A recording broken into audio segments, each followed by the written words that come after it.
Let's try again. Hi, everyone. We're going to be looking at a couple of problems, the type of which I always put on the exam. So let's take a look at them.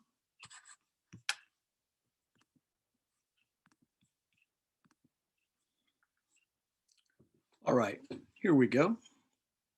So you can see that this reads the standard enthalpy of formation of solid barium.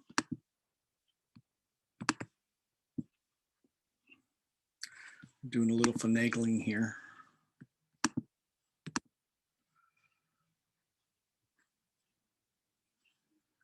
Let's see now. Sorry, need to make a few adjustments. All right, hopefully we can see everything. The standard enthalpy of formation of solid barium oxide, BaO, is negative 553.5 kilojoules per mole. And the standard enthalpy of formation of barium peroxide, BaO2, is minus 634.3 kilojoules per mole. Calculate the standard enthalpy change for the following reaction. Is the reaction endothermic or exothermic? So we're going to be using, I'm going to pause this for just a moment. Nope, not going to pause. We're going to be using some ideas of Hess's law to do this problem. So let's take a look at Hess's law. Hess's law makes a number of statements.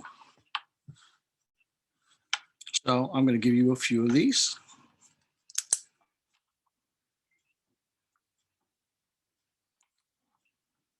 Now you can also find these in the lecture.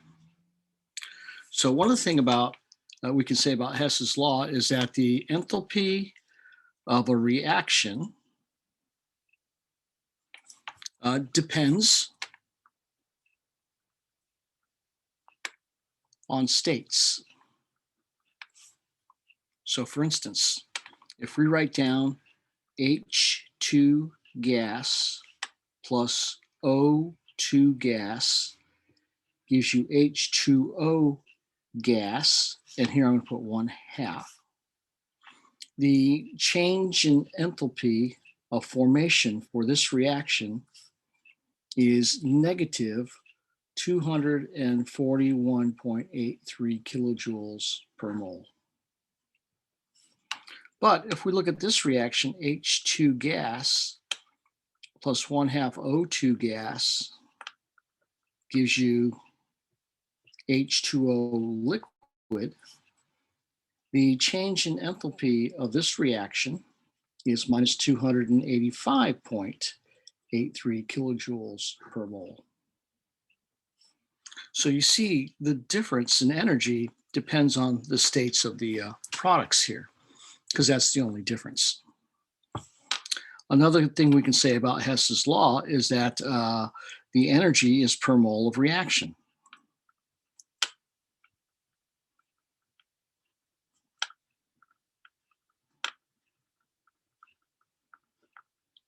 So what does that mean? Well, let me give you a for instance. Let's say that we want to calculate the energy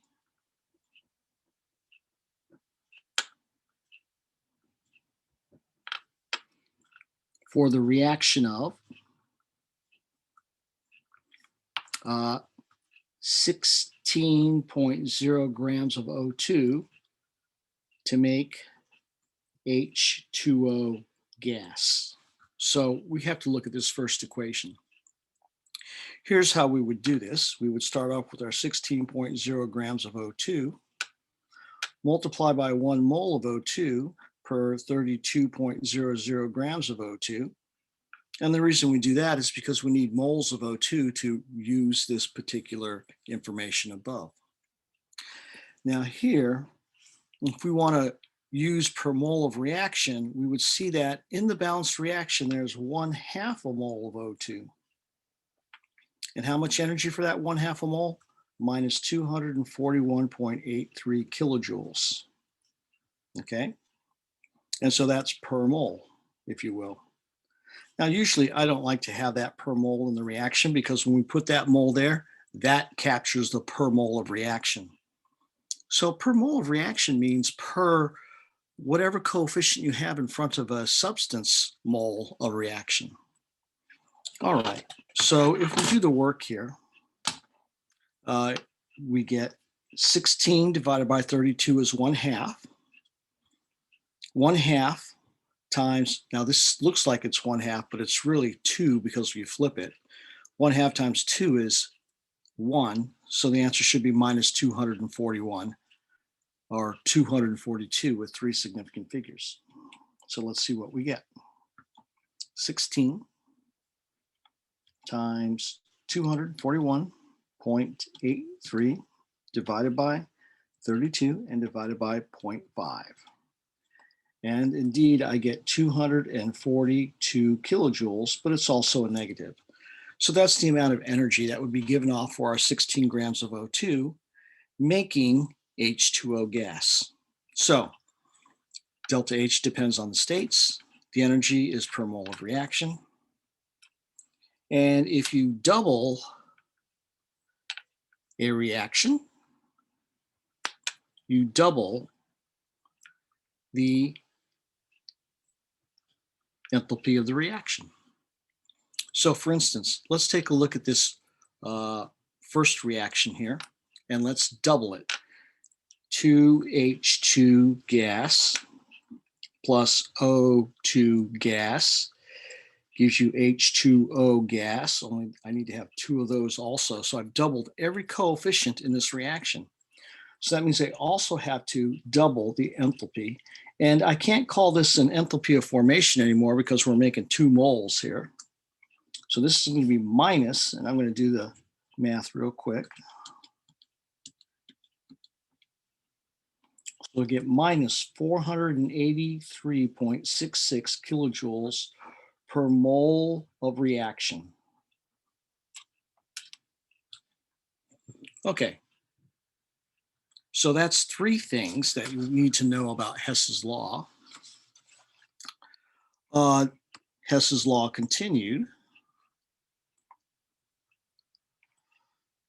If you reverse a reaction, you change the sign on delta H.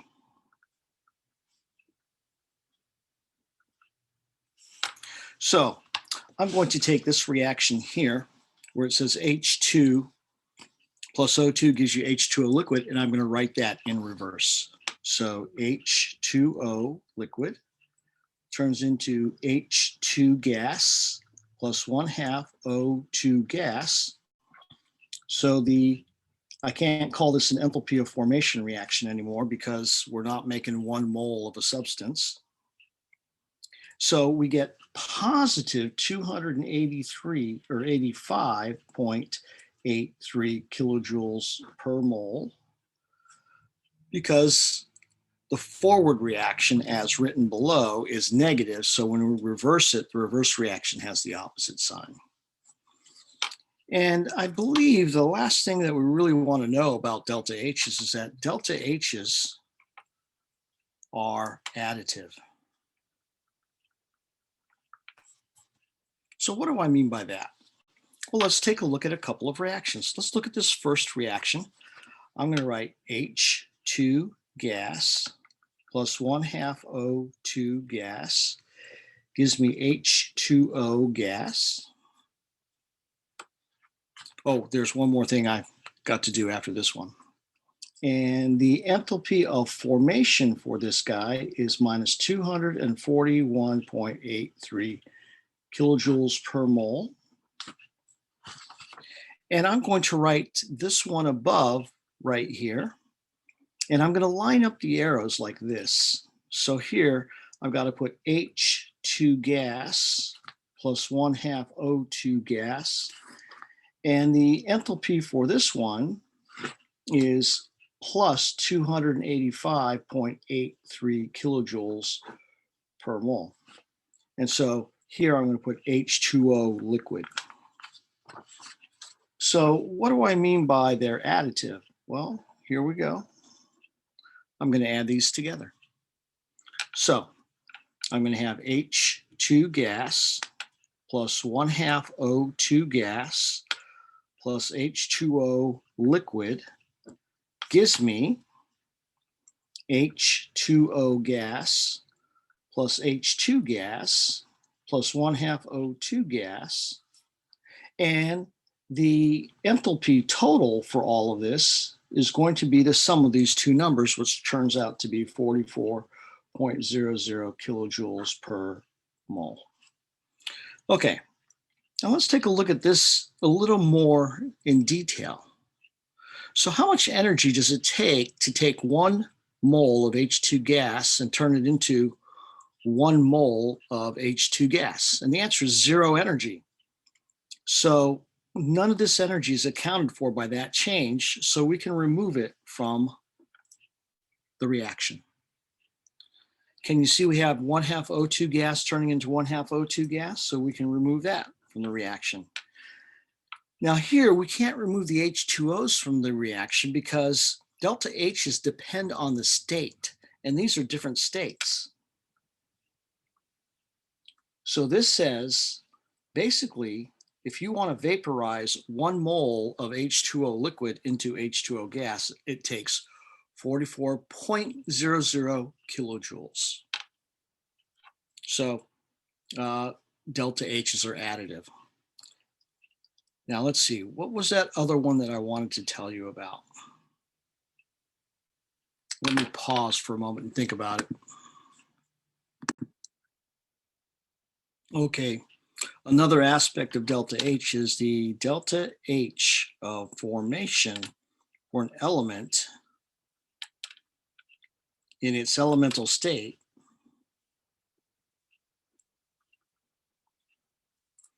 is equal to 0.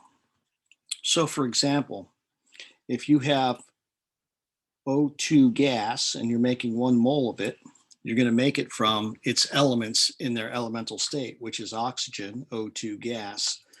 And here the enthalpy of formation is equal to 0. Okay, and then there's one more. Okay, I just can't remember the last one, but when it pops into my head, we will revisit this. So that's Hess's law. And then there are things called energy level diagrams.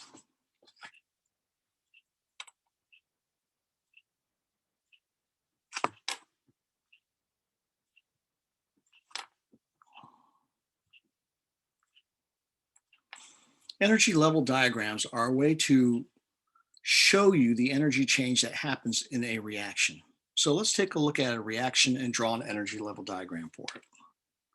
So here's the reaction we're going to look at. H2 gas plus 1/2 O2 gas gives you H2O gas. And the change in enthalpy of this reaction is minus 241.83 kilojoules per mole.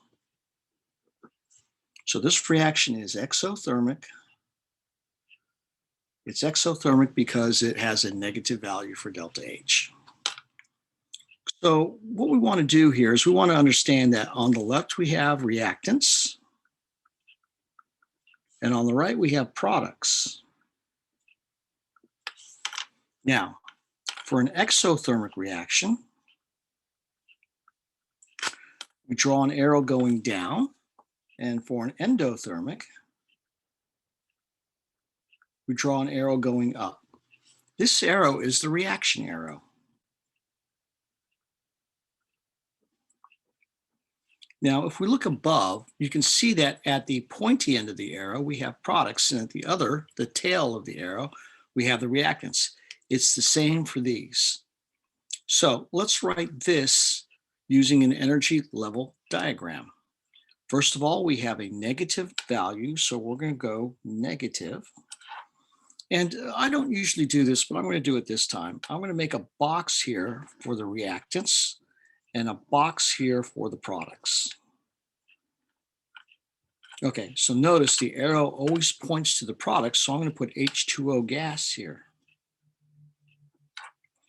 And the tail of the arrow points from the reactants, so I'm going to put H2 gas here plus 1/2 O2 gas. And this is really potential energy.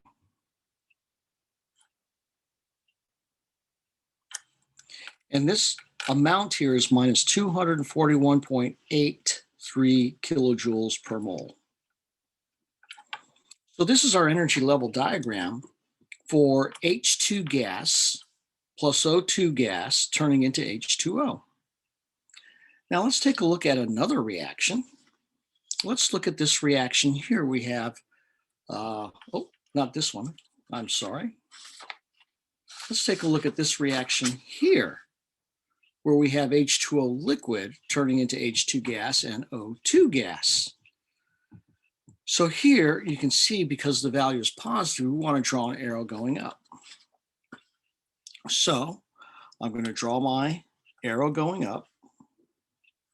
Now notice this arrow going up is longer than that arrow because it's a 285.83 kilojoules long, whereas this arrow is only minus 241 kilojoules long. Now from our reaction, we are apparently making H2 gas and 1/2 O2 gas as products, so they go here at the top.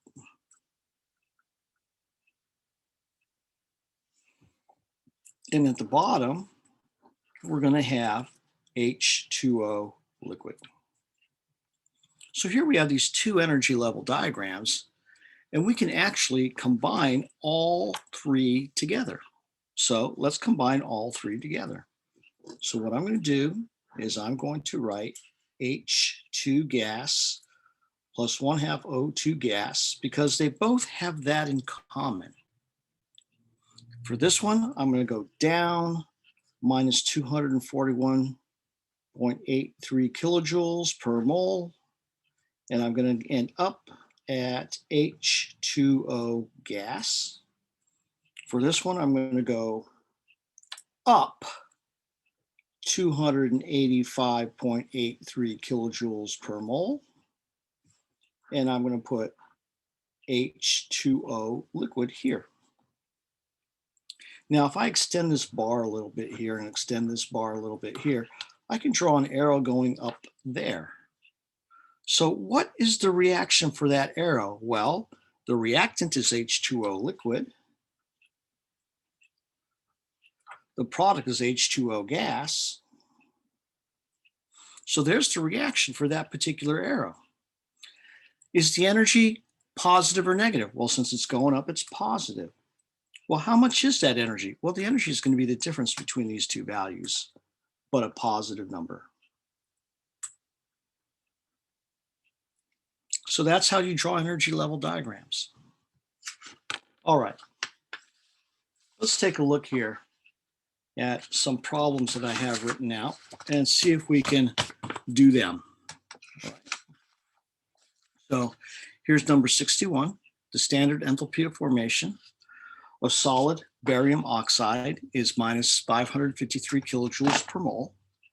And the standard enthalpy of formation of barium peroxide is minus 634.3 kilojoules per mole. Calculate the standard enthalpy change for the following reaction.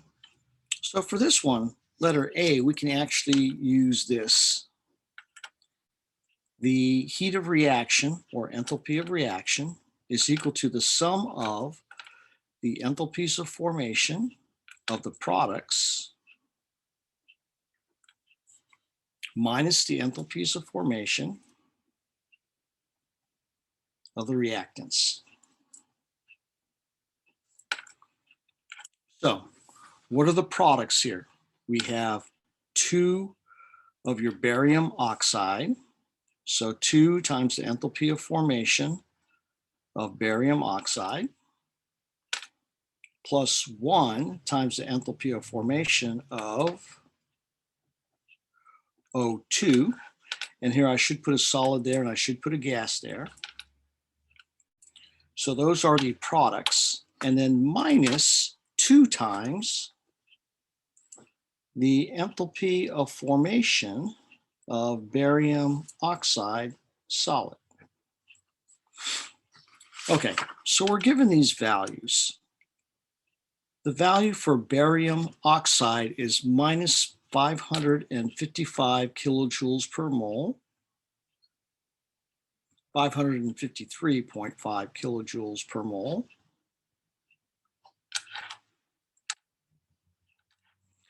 And 1 times the value for oxygen is 0 because of that little Hess's law type of thing where it says that the enthalpy of formation for pure elements is 0.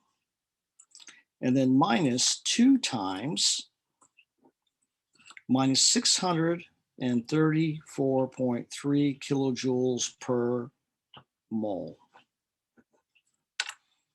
Okay, so we have to keep track of all the signs. Don't lose track of them. This is going to be negative 1100 approximately.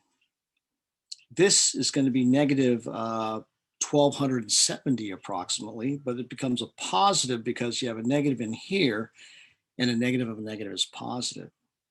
So we're going to have about 1270 and about 1100. So the difference should be about 170 with a positive value.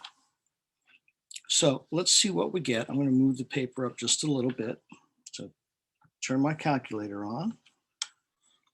2 times 553.5 is equal to negative 1107 kilojoules. And this is going to be good to the 7 because of the 4 zig figs here and the 4 zig figs here. And then here, remember, we have a negative of a negative, so this will be positive.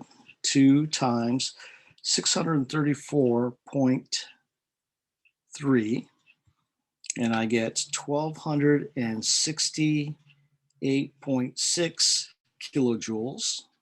And here, this is only good to the 8. So we add these two together,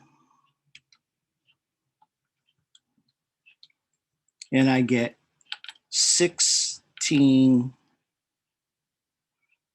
Whoops, I'm reading this wrong. I get 162 kilojoules per mole. So there's our answer for A. And what you see here is the kind of work I would expect to see for a problem like that. Okay, let's take a look at B. B says, okay, let's draw an energy level diagram for this reaction.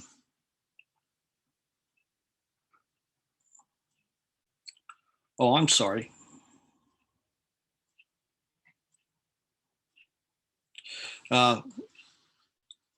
It does ask us to draw an energy level diagram for this reaction. So I'm going to write that reaction down. 2 barium peroxide, and that is a gas or solid, decomposes into 2 barium oxide solid plus O2 gas. Okay, so this is the reaction where we want to write out the enthalpies of formation, or the energy level diagram. And remember, we just calculated that this reaction is positive 162 kilojoules per mole. The other 2 reactions we want to put in here are the enthalpy of formation of barium peroxide. So what does that reaction look like? It looks like barium plus oxygen give us barium peroxide. Now we have to balance it. 1 barium, 2 oxygens, 2 oxygens. That looks good. We need to put the standard states down. Barium is going to be a solid because we've memorized the ones that are gases and the ones that are liquids at room temp. And so this is our enthalpy of formation reaction. And this reaction here I can see is minus 634.3 kilojoules per mole. And the other reaction we want to put in here is the one for barium oxide. Now it's going to look very similar to the one above, 1 barium plus 1 oxygen. But remember, the standard state of oxygen is that they come in pairs. So I have to put a 1/2 here. And now that's balanced. And this is the minus 553.5 kilojoules per mole. So how do I write the energy level diagram? I have these 3 reactions that I need to put into my energy level diagram. I like to start with the one of these that has the biggest number, and it's that one right there. And since that's a negative, I'm going to draw a nice long line that goes down because this is an exothermic reaction. So that's minus 634.3 kilojoules per mole long. Now, what do I put at this end? Well, looks like I'm going to put barium oxide, barium peroxide. I'm not going to put a box around this yet because I want it to look nice and neat later.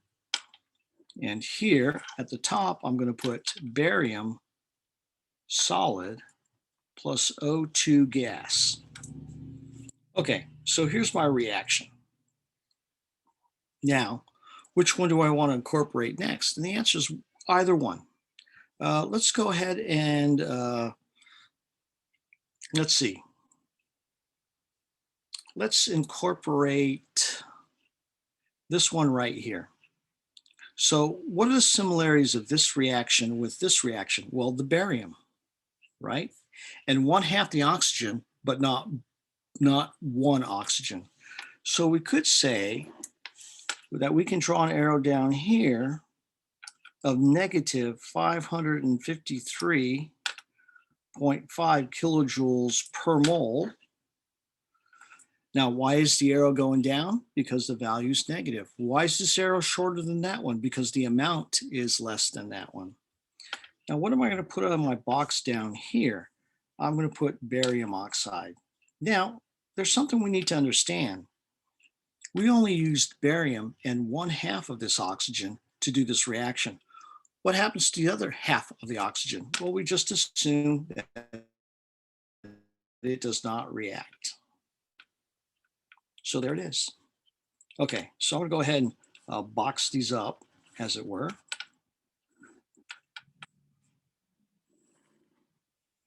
Now, what about the third reaction? Well, I see some interesting things here. Here's barium oxide, but here I only have one. Here I have two. Here I have barium oxide. Here I have one. Here I have two. Here I have 1/2 oxygen. Here's half an oxygen. So it seems like this reaction going from 2 barium oxides is similar to this one here. It's an arrow going up. But wouldn't we say that this reaction is half of that one? Because that's 2 barium peroxides. It's 1 barium peroxide.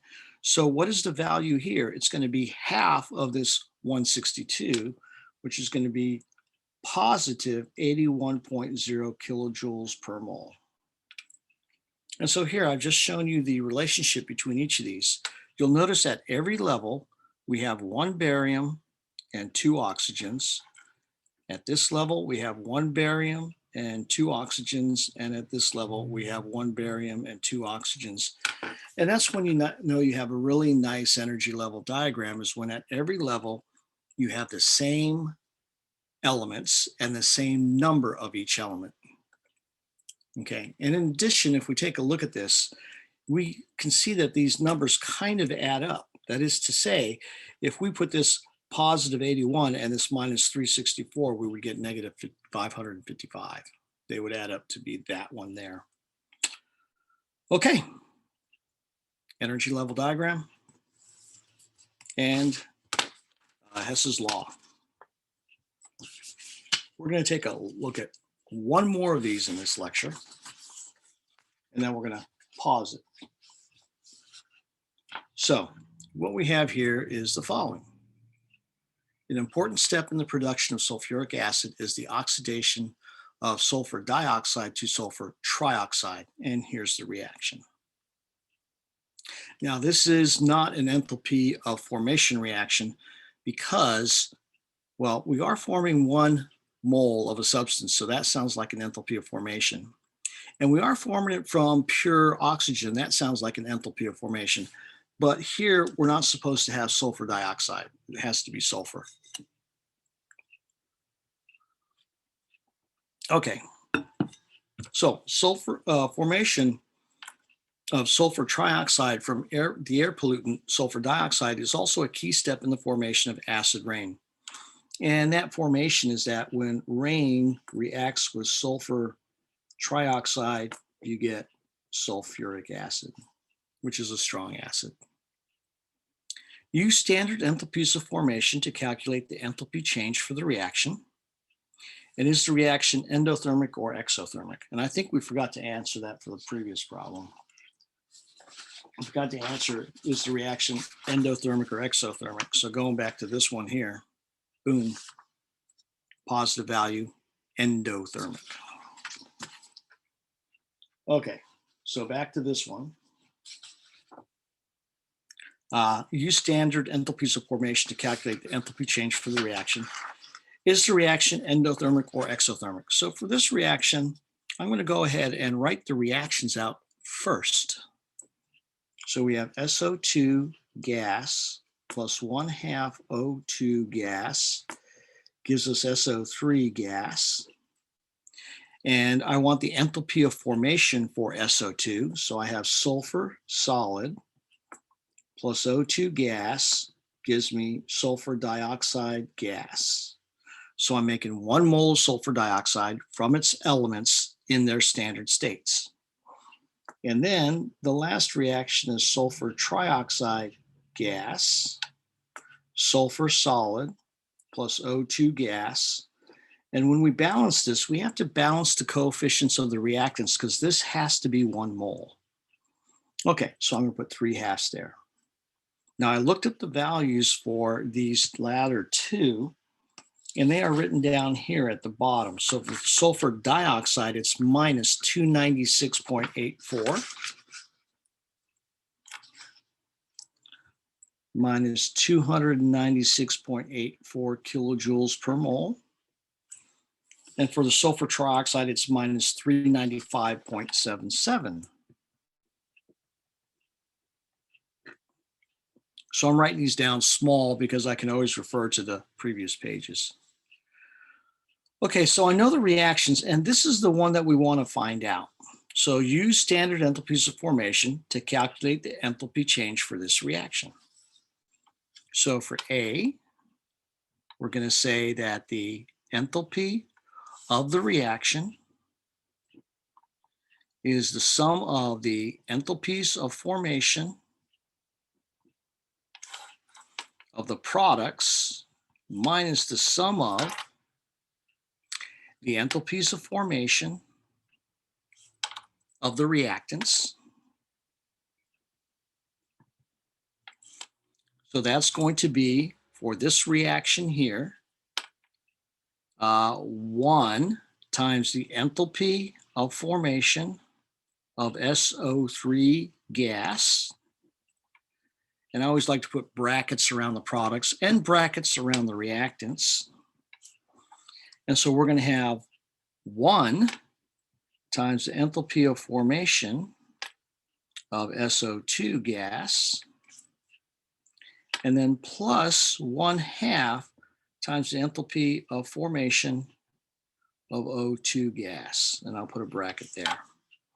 Now we're supposed to know that the enthalpy of formation for any pure element is 0.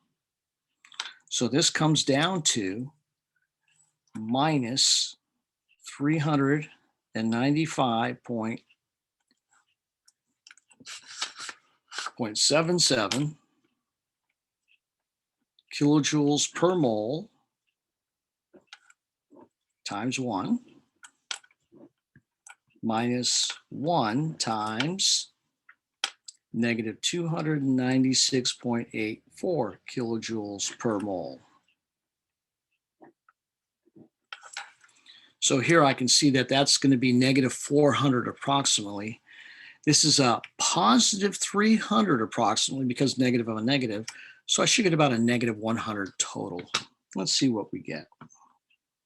395.77 minus 296.84. And I get a negative 98.93 kilojoules per mole. So that's the enthalpy of the reaction. And lest I forget, since it's negative, it's exothermic. Okay, so now we can draw the energy level diagram. Now, here are the reactions that we need to connect together.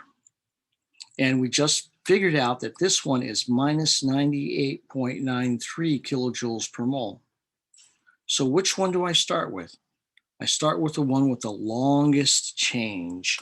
So here we go. Boom. Minus 395.77 kilojoules per mole. And what goes at the bottom? The product, because the arrow points to the product. So I'm going to put SO3 gas. What goes at the top or the tail of the arrow? Well, I'm going to put sulfur solid plus 3/2 O2 gas. Now I can connect either one of these into this as I want. Let's go ahead and do the top one. Can you see that this one, I want sulfur trioxide as a product. So I want an arrow pointing to this. Since this is a negative value, I want an arrow pointing down. So how do I draw an arrow pointing down to sulfur trioxide? I do it like that, and I make it minus 98.93 kilojoules per mole long. So if I want to kind of make it proportional, this is about minus 400, this is about minus 100, so I make this about 1/4 of the length. And what do I have right here at the top? I have sulfur dioxide and 1/2 O2 gas. So that's what it takes to make that. And then guess where this minus 296 is going to fit in? Right here, minus 296.84 kilojoules per mole. Now, if you did this on a test, I'd be pretty happy. Wouldn't give you full credit, but I'd be pretty happy. Now, why wouldn't I give you full credit? And the answer is because we don't have the same number of atoms at each level. Here we have 1 sulfur and we have 3 oxygens. Here we have 1 sulfur and 3 oxygens. Here we have 1 sulfur and 1 oxygen. How can we get 2 more oxygens here without ruining everything? And the answer is simple. Put in put in plus O2 gas. Because it turns out that when you go from here to here, making sulfur dioxide, you only use 1 mole of gas. And so 1/2 is left over. Actually, I made a mistake. This one is okay. There are 3. I only counted those 2 and I didn't count those 2. So actually, that would give you full credit for this one. So there's your energy level diagram, and there's your enthalpy of formation or enthalpy of reaction. And you can guarantee that there's going to be one of these types of questions on the exam. All right. Thank you for listening.